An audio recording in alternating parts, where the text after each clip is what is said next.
E eu gostaria que você abrisse a sua Bíblia no livro de Atos dos Apóstolos, capítulo de número 7. Atos dos Apóstolos, capítulo de número 7.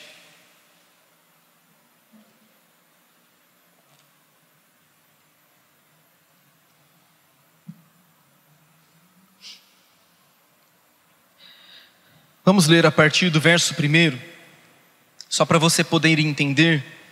Esta é a mensagem que Estevão está pregando para a nação de Israel. E nesse sermão, logo depois ele morre, É o primeiro mártir da igreja, morre apedrejado. E nesse sermão ele cita toda a história da nação de Israel. Eu gostaria então que você acompanhasse a partir do verso 1. Diz assim: então lhe perguntou o sumo sacerdote: porventura é isto assim? Estevão respondeu: varões, irmãos e pais, ouvi. O Deus da glória apareceu a Abraão, nosso pai, quando estava na Mesopotâmia, antes de habitar em Harã. Ele disse: sai da tua terra e da tua parentela e vem para a terra que eu te mostrarei. Então saiu da terra dos caldeus e foi habitar em Harã. E dali, com a morte de seu pai, Deus o trouxe para esta terra em que vós agora habitais. Nela não lhe deu herança, nem sequer o espaço de um pé, mas prometeu dar-lhe a posse dela e depois dele a sua descendência, não tendo ele filho. E falou Deus que a sua descendência seria peregrina em terra estrangeira, onde seriam escravizados e maltratados por 400 anos. Eu, disse Deus, julgarei a nação da qual forem escravos, e depois disto sairão daí e me servirão neste lugar. Então lhe deu a aliança da circuncisão. Assim nasceu Isaque, e Abraão o circuncidou ao 8º dia. De Isaque procedeu Jacó, e deste os 12 patriarcas. Os patriarcas, invejosos de José, venderam-no para o Egito, mas Deus estava com ele e livrou-o de todas as suas aflições, concedendo-lhe também graça e sabedoria perante Faraó, rei do Egito, que o constituiu governador daquela nação e de toda a casa real. Até aí. Queridos, nós vemos apenas nesses versos 10, que nesses versículos estão praticamente o livro de Gênesis inteiro. Do capítulo 12 de Gênesis até o capítulo 50, nós vemos a respeito da história desses 4 homens, desses 4 patriarcas: Abraão, Isaque, Jacó e também José. E aqui Estevão resumidamente fala a respeito da história da nação de Israel. E a partir do verso de número 9, o verso 9 e o verso número 10, ele fala especificamente a respeito de José. José, nós conhecemos um pouco a respeito da sua história, a respeito da sua vida. Ele é conhecido como um sonhador. Ele é conhecido como alguém que sonhou, ousou sonhar os sonhos de Deus, e Deus foi fiel em cumprir com todas as promessas que Deus havia feito a respeito dele. E é sobre isso que eu quero conversar com você nessa noite. Quero falar sobre José, um exemplo de sonhador. O tema da minha mensagem é exatamente esse: José, um exemplo de sonhador. O verso de número 9, apenas a parte inicial, a parte A, diz assim: os patriarcas, invejosos de José, venderam-no para o Egito. Qual o motivo dos irmãos de José odiarem tanto a ele? Qual a razão? A Bíblia está dizendo que os patriarcas, e quando fala a respeito dos patriarcas, está falando dos seus irmãos, de todos os outros filhos de Jacó. Os filhos de Jacó, irmãos de José, tinham inveja dele, tinham inveja de José. Vamos ver a razão, o motivo pelo qual os seus irmãos tinham raiva dele. E lá no livro de Gênesis, no capítulo 37, a Bíblia diz, no verso 2, assim: esta é a história de Jacó. Tendo José 17 anos, apacentava os rebanhos com seus irmãos. Sendo ainda jovem, acompanhava os filhos de Bila e os filhos de Zilpa, mulheres de seu pai, e trazia más notícias deles a seu pai. E aqui no versículo de número 3, nós vemos o primeiro motivo pelo qual os patriarcas, os irmãos de José, o odiavam tanto assim. Diz assim o verso de número 3: ora, Israel amava mais a José que a todos os seus filhos, porque era filho da sua velhice, e fez-lhe uma túnica talar de mangas compridas. Verso de número 4: vendo, pois, seus irmãos que o pai o amava mais que a todos os outros filhos, odiaram-no e já não podiam falar pacificamente. Um alerta para os pais, né? Se você tem 2 filhos, não ame mais um filho do que o outro. Isso vai gerar confusão nos filhos. E o primeiro motivo pelo qual os irmãos de José o odiavam é porque Jacó amava a José mais do que os outros filhos. E isso fez com que eles odiassem a José. Mas a segunda razão pela qual os irmãos de José o odiavam era também por causa dos seus sonhos. Verso de número 5 diz assim: teve José um sonho e o relatou a seus irmãos, por isso o odiaram ainda mais. Pois lhes disse: rogo-vos, ouvi este sonho que tive. Atávamos feixes do campo, e eis que o meu feixe se levantou e ficou em pé, e os vossos feixes o rodeavam e se inclinavam perante o meu. Então lhe disseram seus irmãos: reinarás com efeito sobre nós, e sobre nós dominarás realmente. E com isso, tanto mais o odiavam por causa dos seus sonhos e de suas palavras. José era alguém que tinha a capacidade de sonhar, mas ele, na sua imaturidade, acabou contando o seu sonho aos seus irmãos, e isso fez com que eles o odiassem. E por causa dos sonhos e das palavras, os seus irmãos então tramaram contra a vida do próprio José. Num certo dia em que Jacó enviou José para ver como seus irmãos estavam, eles estavam apacentando os rebanhos de seu pai Jacó. José vai até os seus irmãos, e de longe os seus irmãos o observam vindo até eles. E eles eles disseram: lá vem o tal sonhador, vamos nos apoderar dele, vamos acabar com a sua vida, e assim nós veremos no que dará os seus sonhos. Então os irmãos de José viram que ele estava se aproximando, já intentaram contra a vida de José.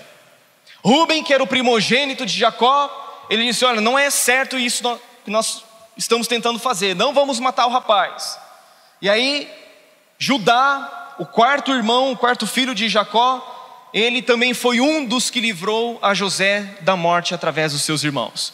José foi lançado numa cisterna vazia, sem água, e ali ele com certeza deve ter pensado que os seus sonhos iriam por água abaixo. Ali com certeza os seus irmãos disseram: vamos ver agora no que dará os seus sonhos. Gênesis no capítulo 42, no verso 21, quando os seus irmãos, depois de muitos anos, estão diante de José, eles caem em si e veem o que aconteceu com José no momento em que ele estava na cisterna. Olha só esse texto, ó. Os irmãos de José dizendo: na verdade, nós somos culpados no tocante a nosso irmão, pois lhe vimos a angústia da alma quando nos rogavas e não lhe acudimos, por isso nos vem esta ansiedade. 22 anos depois, os irmãos ainda estavam com a sua consciência culpada. 22 anos depois, eles ainda se lembravam do que eles haviam feito com José, e isso trazia peso na sua consciência.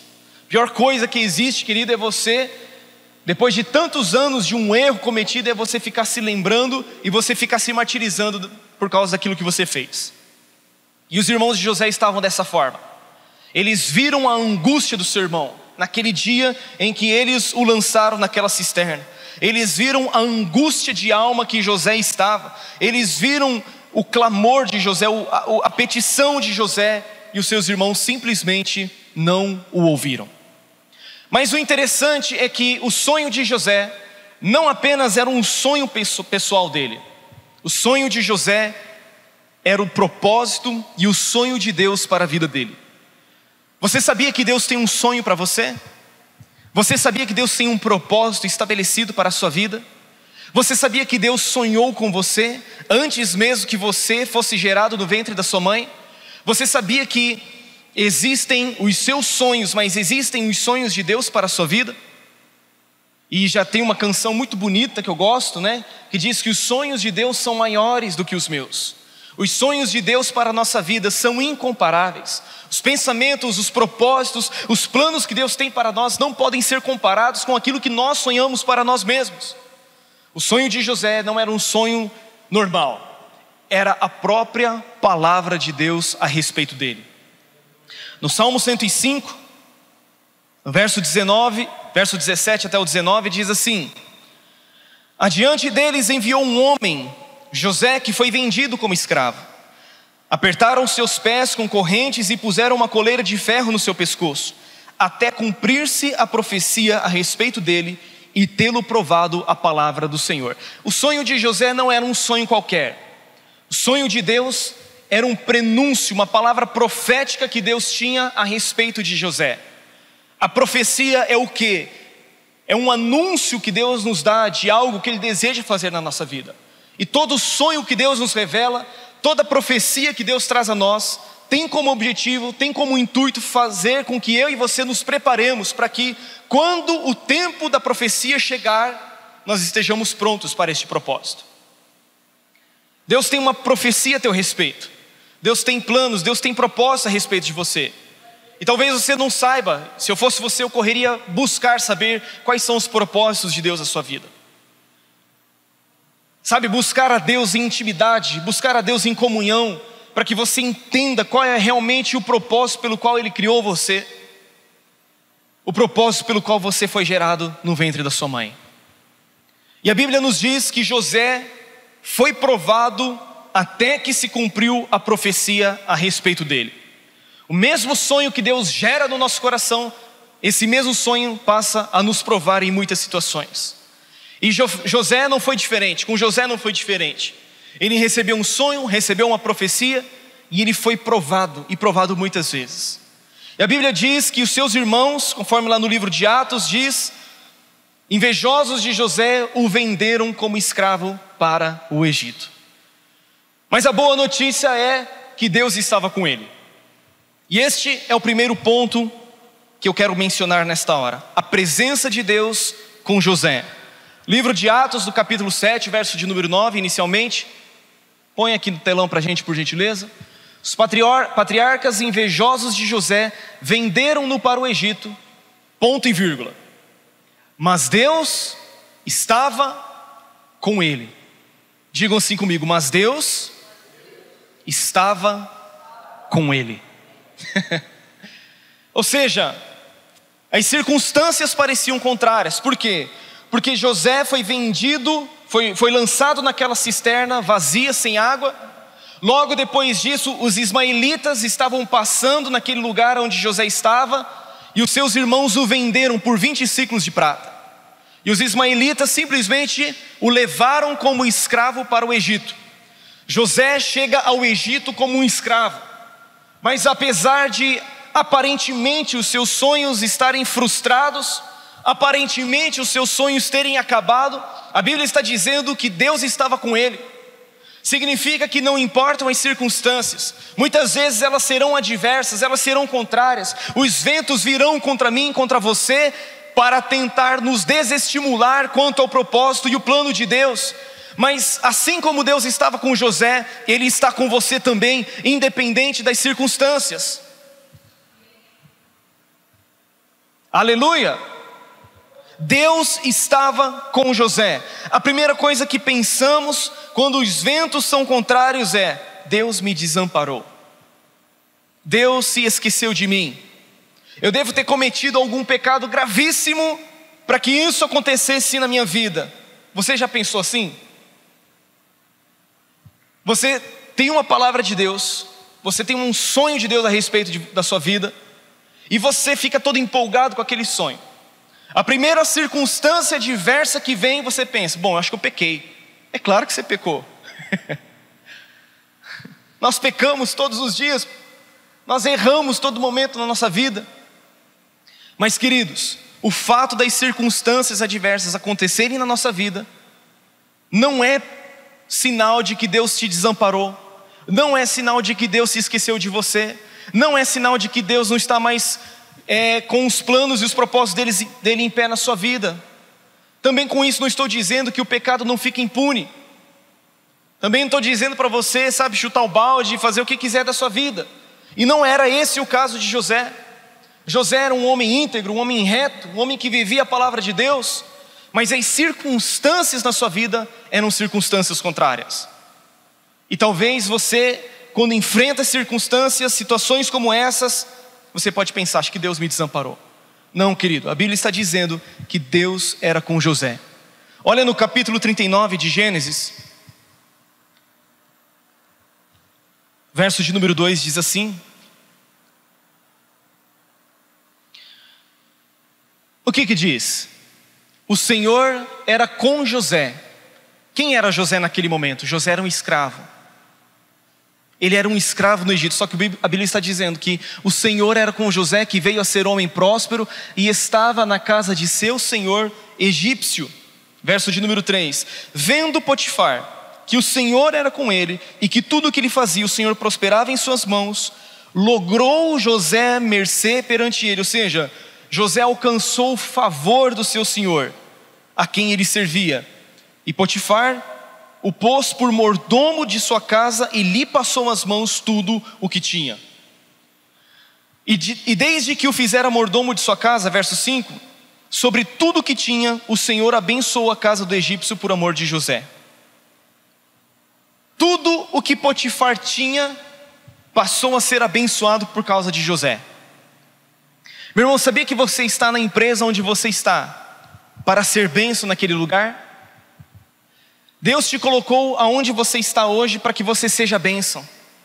Assim como Deus fez com que a casa de Potifar prosperasse, Deus também deseja fazer que o lugar onde você está também prospere através da sua vida. Através do seu serviço, através da sua excelência, através das suas habilidades, através da sua capacidade intelectual. Deus estava com José, tudo que ele colocava as mãos para fazer, Deus abençoava, Deus prosperava. E a primeira coisa que eu aprendo aqui é que nós devemos ser fiéis no lugar onde Deus nos colocou. José tinha o propósito de ser grande, tinha o propósito de reinar, mas naquele momento ele era um simples escravo, um simples mordomo na casa de Potifar. E apesar de não ter visto ainda o cumprimento de todas as profecias a respeito dele, ele era fiel naquilo que Deus tinha confiado em suas mãos. Seja fiel aonde Deus te colocou, seja fiel no pouco, seja fiel naquilo que ainda não te pertence. A Bíblia diz que nós devemos ser fiéis no pouco, porque Deus nos colocará sobre o muito. Nós devemos ser fiéis no alheio, para quê? Para que Deus nos dê aquilo que é nosso. Se você deseja experimentar aquilo que é seu, se você deseja experimentar algo grande, seja fiel naquilo que Deus tem te confiado. Seja fiel naquilo que Deus tem colocado em suas mãos. Você pode dizer amém? Mas José não apenas nos ensina nesse aspecto a respeito de fidelidade, como ele também nos ensina a respeito de integridade e também a respeito de temor. A Bíblia diz que ele era próspero, tudo que ele fazia Deus abençoava. Só que no versículo de número 6, em Gênesis 39, 6, na parte final do versículo diz assim: José era formoso de porte e de aparência. E a Bíblia não fala isso em vão, porque nós vamos ver nos versículos seguintes que a esposa de Potifar, a sua patroa, passou a colocar os olhos em José. José era forte, José era bonito, José era alguém de uma boa aparência, e a Bíblia diz que a esposa de Potifar, a sua patroa, a patroa de José, começou a colocar os olhos em José. Não apenas colocou os olhos em José, como também passou a seduzir José. Falava a ele todos os dias, seduzindo José, sendo promíscua diante de José, querendo fazer com que José se deitasse com ela. As literaturas egípcias nos mostram que era costume das mulheres egípcias serem infiéis na relação matrimonial. Era costume das mulheres egípcias serem infiéis na relação matrimonial. E ela queria pegar José. E talvez houvesse muitos motivos pelos quais José pudesse ceder à tentação. Ele era um jovem, ele era um rapaz. Talvez os psicólogos diriam: esse é o tempo de autoafirmação. Os médicos talvez diriam: é o tempo da explosão dos hormônios. Os seus amigos talvez poderiam dizer: ele precisa provar que é homem. Ou ele mesmo poderia dizer: olha, o apelo foi irresistível. Só que apesar de toda a tentação para cima de José, mesmo sendo forte, mesmo sendo de boa aparência, mesmo estando longe dos seus pais, longe da sua família, mesmo sendo um escravo, que talvez ele pudesse dizer: olha, eu simplesmente fiz porque eu fui obrigado a fazer, porque senão eu seria demitido. Alguém aqui já mentiu na empresa com medo de ser demitido? Cedeu à pressão, à tentação, porque, bom, se eu não obedecer meu patrão, eu vou ser demitido. Querido, é melhor você ser demitido do que você mentir, você, negociar os seus valores, negociar os seus princípios. E José não apenas nos ensina a respeito de fidelidade, como ele também nos ensina a respeito de integridade e também de temor. Em Gênesis 39, no verso 9, ele diz assim, ele diz para ela: ele não é maior do que eu nesta casa, e nenhuma coisa me vedou senão a ti, porque és sua mulher. Como, pois, cometeria eu tamanha maldade e pecaria contra Deus? José estava ciente de que se ele cedesse àquela pressão, ele cometeria uma grande maldade contra o seu senhor, e ele pecaria também contra Deus. José não apenas era fiel, mas ele também era íntegro e ele era temente a Deus. A base da nossa integridade é o temor a Deus. José não se importava que estava distante dos pais. José não se importava que estava distante da sua família. José não se importava que estava, numa terra distante onde ninguém lhe conhecia. Ele sabia que Deus estava presente na vida dele. E para que os sonhos de Deus se cumprissem na vida de José, José precisava ser fiel, precisava ser íntegro e ele precisava ser temente a Deus.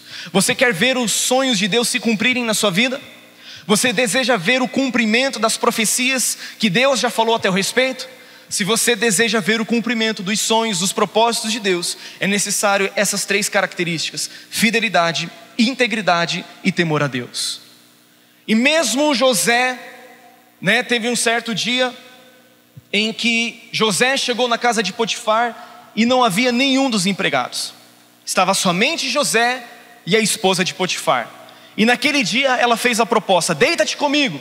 E José recusou. Entretanto, quando ele fugiu, as suas vestes ficaram na mão daquela mulher. E aí então ela chamou todos os seus empregados, e depois mais tarde o seu marido chegou e disse: olha, este jovem hebreu veio aqui para nos insultar. Potifar, sabendo disso, ele fica sobremodo irado e lança José numa prisão, numa masmorra. Talvez José pudesse pensar novamente: puxa, justo agora que eu estava crescendo aqui na casa do meu senhor, que ele me confiou tudo que tem na sua casa, as coisas estavam prosperando e agora acontece essa situação, e agora eu sou lançado aqui nessa prisão.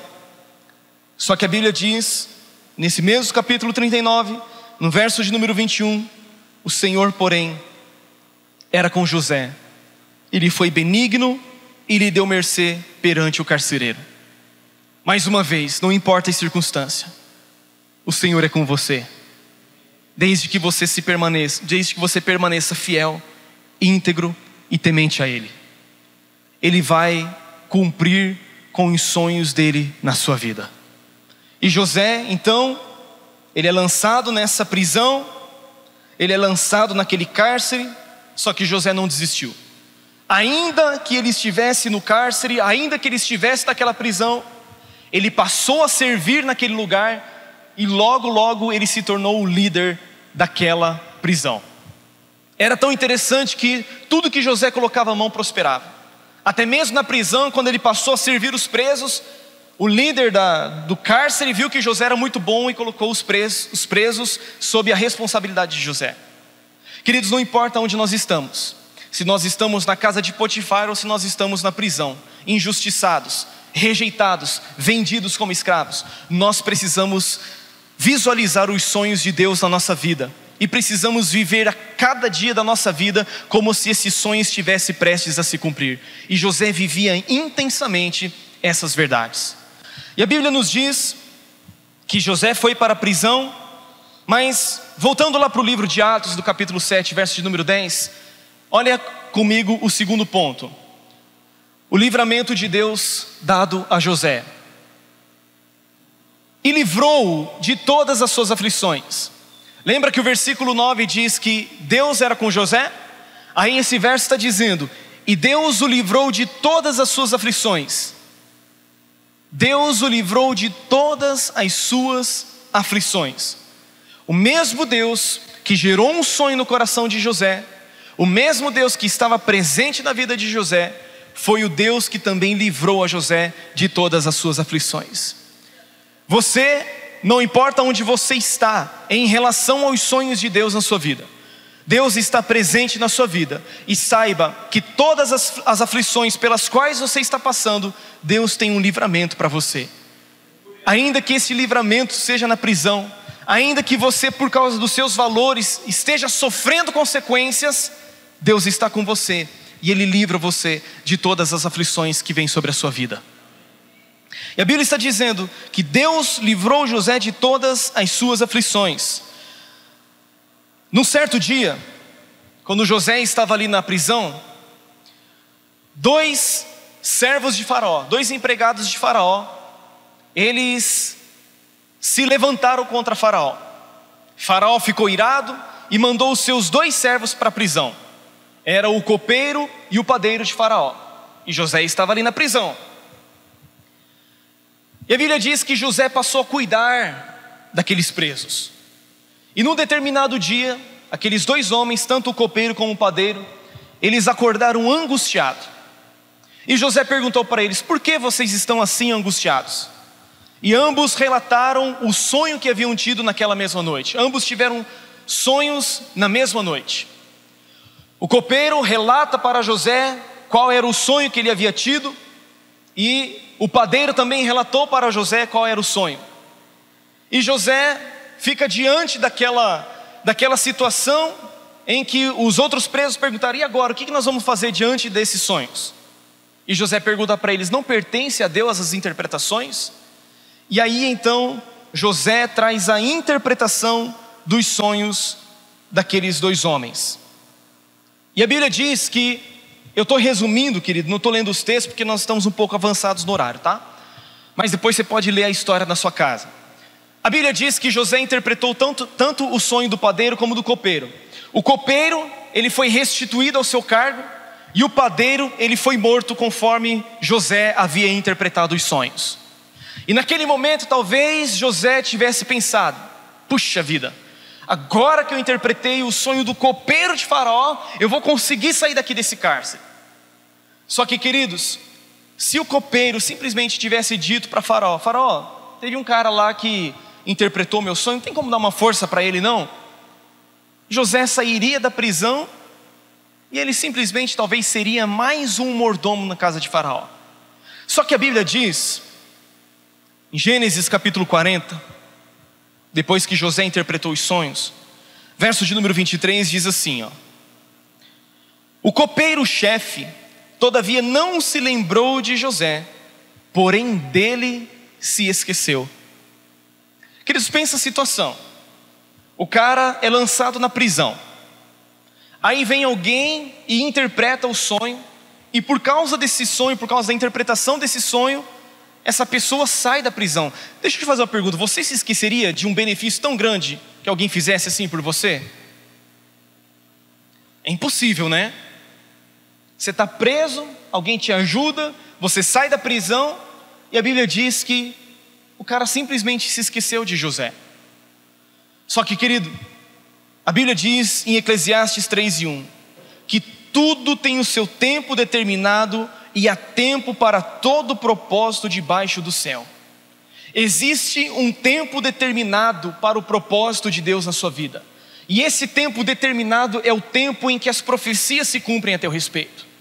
Esse copeiro, ele se esqueceu de José, e somente depois de 2 anos, quando o Faraó tem um sonho, é que então ele se lembra de José. A Bíblia diz que Faraó tem um sonho. Ele tem um sonho, ele acorda, dorme de novo e tem outro sonho. E ele manda chamar todos os magos, todos os intérpretes do Egito, e ninguém pôde decifrar o sonho de Faraó. Aí então caiu a ficha do copeiro. E o copeiro disse para Faraó: olha, tem um jovem hebreu lá na prisão, E ele, quando o rei estava irado conosco, ele interpretou os nossos sonhos, e os sonhos que ele interpretou vieram se cumprir exatamente. A Bíblia diz que Faraó mandou chamar José depressa, e José foi colocado diante de Faraó para poder interpretar o sonho. E José disse para o rei Faraó: Faraó, esse sonho que você teve, o primeiro sonho era 7 vacas gordas, formosas à vista. Essas 7 vacas eram devoradas por outras 7 vacas magras, mirradas. E essas 7 vacas mirradas devoravam as vacas gordas. Esse foi o primeiro sonho que Faraó teve. O segundo sonho, ele via 7 espigas cheias saindo de uma haste, e essas 7 espigas eram devoradas por outras 7 espigas mirradas, crestadas do vento oriental. E José diz para Faraó: o sonho é um único só, é um único sonho. E José disse para Faraó: Faraó, os 7 anos, aliás, as 7 vacas gordas, formosas à vista, e as 7 espigas cheias representam 7 anos de abundância, 7 anos de fartura, 7 anos de abundante colheita. As 7 vacas magras, mirradas, e também as 7 espigas mirradas e crestadas do vento, elas também representam 7 anos, que são 7 anos de escassez e de pobreza sobre toda a terra. E a Bíblia diz que José interpreta esses 2 sonhos. Faraó fica impressionado diante dessa interpretação de José. E aí a Bíblia diz em Gênesis 41 e 33, olha o conselho que José dá para Faraó: agora, pois, escolha, Faraó, um homem ajuizado e sábio, e o ponha sobre a terra do Egito. E a Bíblia diz que Deus concedeu graça e sabedoria a José diante de Faraó. E Faraó pergunta: será que porventura nós acharíamos um homem tão ajuizado e sábio como você, José? Será que porventura nós acharíamos um homem que tem o Espírito de Deus, que tivesse a capacidade, de administrar toda essa dinâmica, de 7 anos de fartura, de 7 anos de abundância, e depois de 7 anos de escassez? Será que haveria alguém tão ajuizado e sábio como você, José? E a Bíblia diz que Faraó então empossou José de toda a autoridade do Egito. Queridos, naquele momento chegou o tempo determinado de Deus para a vida de José. Talvez você esteja olhando as circunstâncias, talvez você esteja pensando: Deus se esqueceu de mim assim como se esqueceu de José na prisão. Talvez você esteja pensando: as coisas estão acontecendo numa dinâmica que eu não estou conseguindo entender. Eu quero dizer para você nesta noite que Deus não perdeu o controle dos sonhos dele a teu respeito, que Deus não perdeu o controle das circunstâncias, e as circunstâncias estão trabalhando a seu favor, preparando você para que quando o tempo determinado chegar, você esteja pronto, você esteja preparado, você esteja apto para aquilo que Deus deseja fazer na sua vida. E a Bíblia diz que José então se torna o maior do Egito. José se torna o maior de todo o mundo. Ele passa então a administrar os 7 anos de fartura. E de tudo aquilo que havia de colheita, eles depositaram em celeiros, ou seja, eles fizeram uma poupança de 20% de tudo aquilo que estava sendo colhido. Para quê? Para que quando viesse a escassez, eles tivessem com que manter não apenas a terra do Egito, mas o mundo inteiro. Deus estava com José, e Deus deu também o livramento a José. Deus concedeu graça e sabedoria a José diante de Faraó, que o constituiu sobre toda a nação do Egito e sobre toda a casa real. 13 anos haviam se passado. 13 anos depois de um sonho, veio o cumprimento daquela profecia. Veio o tempo determinado de Deus sobre a vida de José. Ei, eu quero dizer para você que para todo propósito existe um tempo determinado por Deus. Deus está no controle de cada área da sua vida, e no tempo certo, cada promessa que Ele tem a teu respeito vai se cumprir para a glória dEle. Agora, em terceiro e último lugar, nós vemos a superação de José. Se por um lado Deus estava com José, deu livramento para José, nós vemos em terceiro lugar a superação que José teve na sua própria vida.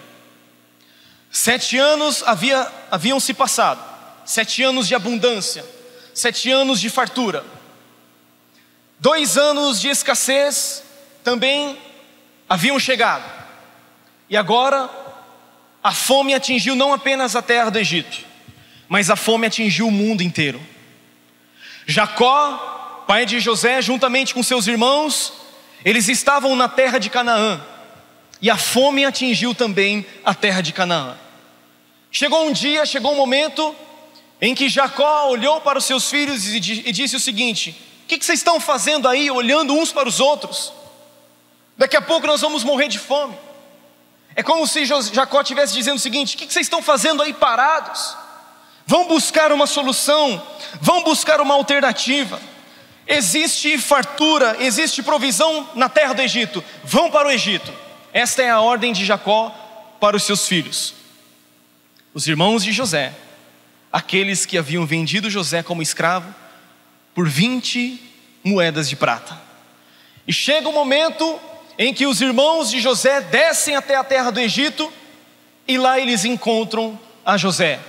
E a Bíblia diz, no capítulo 42 de Gênesis, no verso de número 6, diz assim: José era governador daquela terra, era ele quem vendia a todos os povos da terra.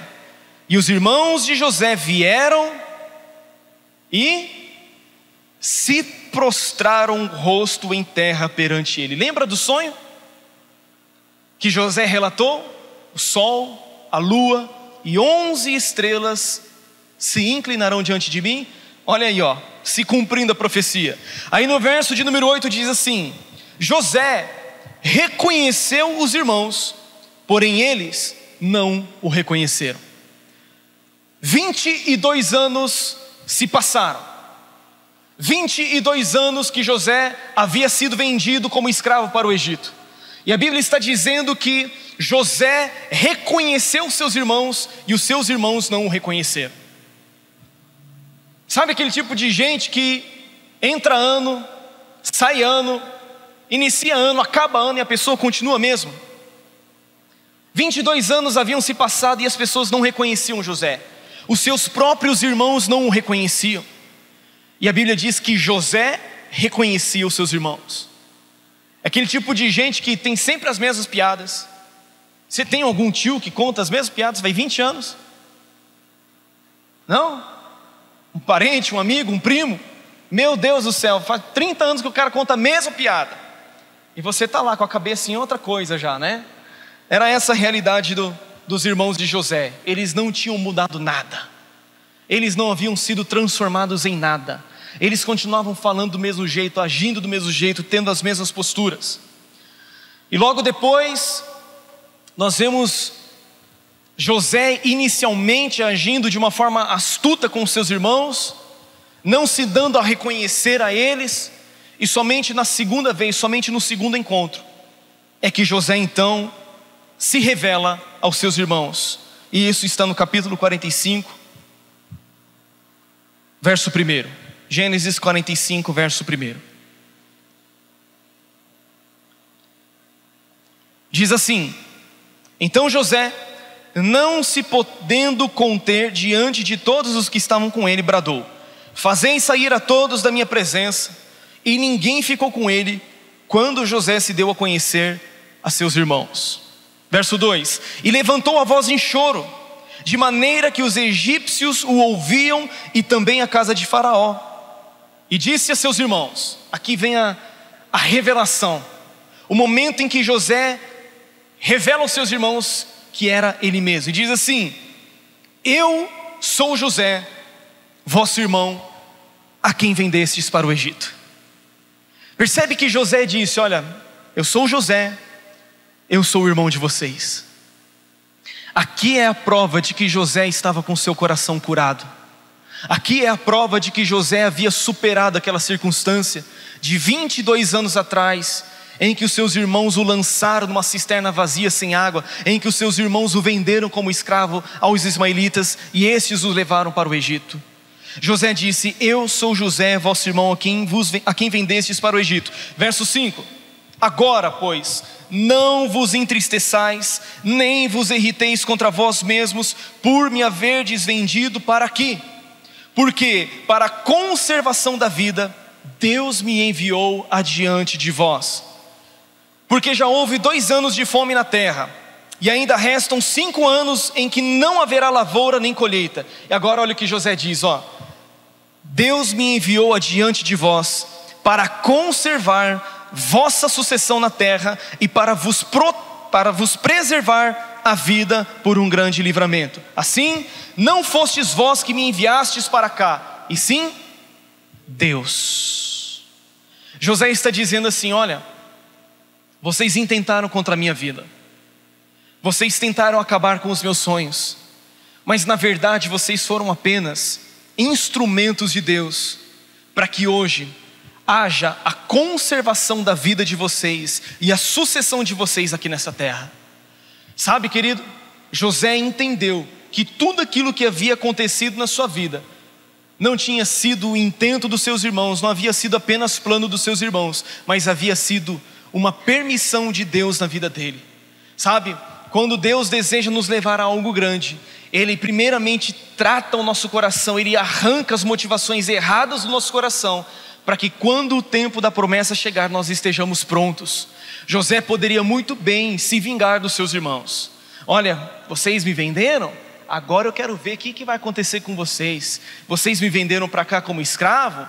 Agora chegou a hora da vingança, né? Queridos, muitas pessoas não alcançam a prosperidade, muitas pessoas não alcançam o cumprimento do propósito de Deus. Por quê? Porque a amargura ainda está tomando conta do coração delas, porque o coração delas ainda não se esvaziou de si mesma, não se esvaziou da vaidade, do orgulho, da soberba, da prepotência, do sentimento de vingança em relação às pessoas que a prejudicaram. Eu gosto de um texto de Romanos capítulo 12, eu gostaria que colocasse aqui no telão, Romanos 12, 17, que exemplifica muito bem o que José fez. A Bíblia diz assim, Paulo dizendo: não torneis a ninguém mal por mal, esforçai-vos por fazer o bem perante todos os homens. Se possível, quanto depender de vós, tende paz com todos os homens. Adiante. Não vos vingueis a vós mesmos, amados, mas dai lugar à ira, porque está escrito: a mim me pertence a vingança, eu é que retribuirei, diz o Senhor.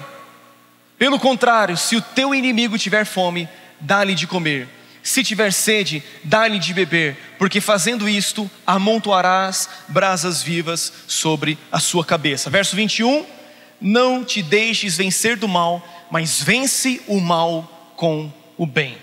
Foi exatamente isso que José fez.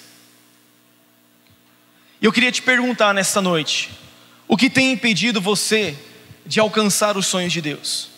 Será que de repente é o sentimento de vingança? Como você reagiria ao ver o cumprimento das promessas de Deus e de repente você olhasse para aquelas pessoas que te prejudicaram? Você estenderia as mãos sobre elas? Você estenderia as mãos para aquelas pessoas que te prejudicaram? Ou você seria como um daqueles, que cantam uma certa música secular aí: aquele que me viu passar pela prova e não me ajudou? Você seria vencido pelo mal? Você se deixaria vencer pelo mal?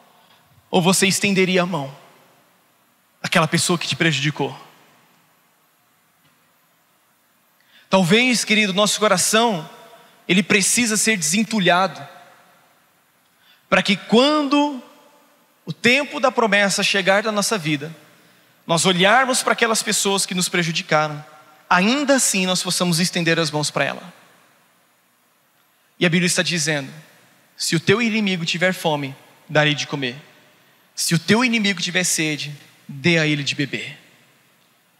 Isso causa o quê? Constrangimento na outra pessoa. Isso mostra que o nosso coração está sarado. Isso mostra que o nosso coração está curado. E uma das marcas de que José de fato estava curado foi quando ele deu o nome ao seu filho primogênito de Manassés que significa: Deus me fez esquecer de todos os meus trabalhos e de toda a casa do meu pai. E o filho seguinte, chamado Efraim, disse: Deus me fez prosperar na terra da minha aflição. Saiba que você só pode ser próspero se você se esquecer da aflição que te causaram. Você só pode prosperar na terra da sua aflição se você não levar mais em conta aquilo que as pessoas fizeram contra você no passado. Ou seja, você só pode prosperar se você estiver com o seu coração limpo, se você estiver com o seu coração sarado de toda amargura, de todo ressentimento, de todo e qualquer lixo que de repente esteja no seu coração. Queridos, a Bíblia diz que a raiz de amargura nos priva da graça de Deus. A raiz de amargura, ela nos atrapalha de prosperar. A raiz de amargura nos impede de ver o cumprimento dos sonhos e dos propósitos de Deus na nossa vida. Que esta noite seja uma noite em que você possa abrir o seu coração e tirar do seu coração tudo aquilo que está, impedindo você de ver o melhor de Deus. Ainda que as pessoas tenham feito mal a você, saiba que Deus está cuidando de você. Deus está com você em todas as suas aflições. Deus não apenas está com você em cada uma das suas aflições, como também Ele é poderoso para te livrar de cada uma delas. E a Bíblia diz, para nós encerrarmos, em Gênesis no capítulo 50, depois que Jacó faleceu, seus irmãos ficaram apavorados. Eles haviam pensado o seguinte: olha, eu acho que José só foi misericordioso com a gente porque o nosso pai ainda estava vivo.